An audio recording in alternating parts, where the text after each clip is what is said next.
केंद्रीय मंत्री अर्जुन मुंडा से विभिन्न मुद्दों पर हमारे सहयोगी अमर सिंह ने बातचीत की, सुनाते हैं आपको।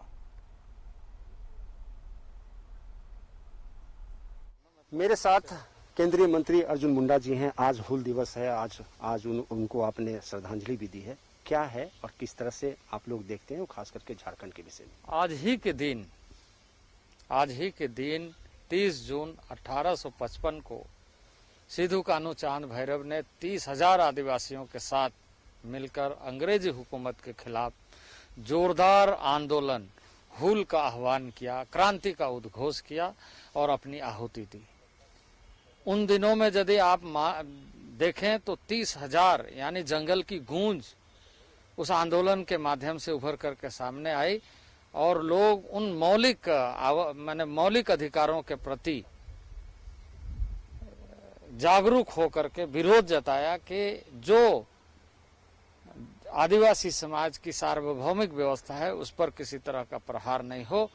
और इसी वजह से कई कानून इस तरह के बनाने के लिए अंग्रेजों को बाध्य होना पड़ा कि उनके जो जल जंगल जमीन की जो वास्तविकता है उससे इनको वंचित नहीं किया जा सकता है। तो ये हुल, ये आंदोलन, ये उलगुलान, जैसे छोटनागपुर क्षेत्र में भगवान बिरसा मुंडा ने उलगुलान किया, उसी तरीके से सिद्धू कान्हूचांद भैरव ने अपनी जीवन की आहुति देकर लोगों को सींचा। सर, राज्य सरकार की एक जनजातियों को लेकर की बैठक हुई जिसमें भारतीय जनता पार्टी ने उसको शामिल नहीं हुआ था, क्या था वजह? देखिए, ये हमारा मंत्रालय उसको देख रहा है, क्योंकि ये सारे मसले संवैधानिक अधिकारों के प्रति विशेष तौर से जागरूक होकर के देश की राज्य सरकारें अच्छा कार्य करें और जनजातीय समाज का लाभ हो, यह सुनिश्चित करने के लिए इस मंत्रालय का गठन हुआ है। क्योंकि इस मंत्रालय में खासकर जहां विकासात्मक कार्यक्रम को करने की एक बहुत बड़ी जिम्मेदारी है, वहीं उनके संवैधानिक संरक्षण पर भी विशेष ध्यान रखने की एक महती जिम्मेदारी है। और इस दृष्टि से हम इस मामले को देख रहे हैं। और जो 5वीं अनुसूची के अंतर्गत देश के वैसे राज्यों को राज्यपाल के माध्यम से यानी जनजातीय प्रशासन किस तरीके से हो, एक संवैधानिक अधिकार प्रदत्त है, उन अधिकारों का किसी तरीके से अवहेलना न हो, इस बात का ध्यान राज्य सरकारों को रखना बहुत अनिवार्य है। अन्यथा जनजातीय समाज को आने वाले दिनों में जो एक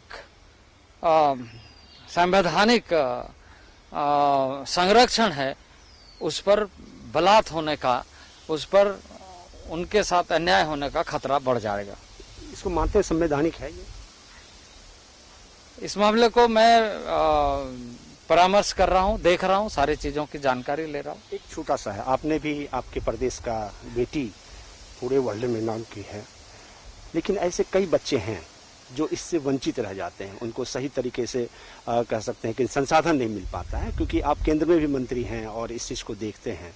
तो क्या लगता है कि ऐसे भी बच्चों को प्रोत्साहन दिया जाना चाहिए? जो सबसे पहले तो ये है कि जो जिस बैकग्राउंड से हमारे खिलाड़ी उभर करके अंतर्राष्ट्रीय यानी वैश्विक क्षितिज पर उभर करके सामने दिखाई दे रहे हैं, तमाम युवाओं को, बच्चों को उनसे प्रेरणा लेकर, उनसे एनर्जी लेकर हम क्या कर सकते हैं, हम अपने प्रतिभा को कैसे उभार सकते हैं, इसके लिए टुवर्ड्स एक पॉजिटिव एनर्जी के साथ जुड़ने की आवश्यकता है।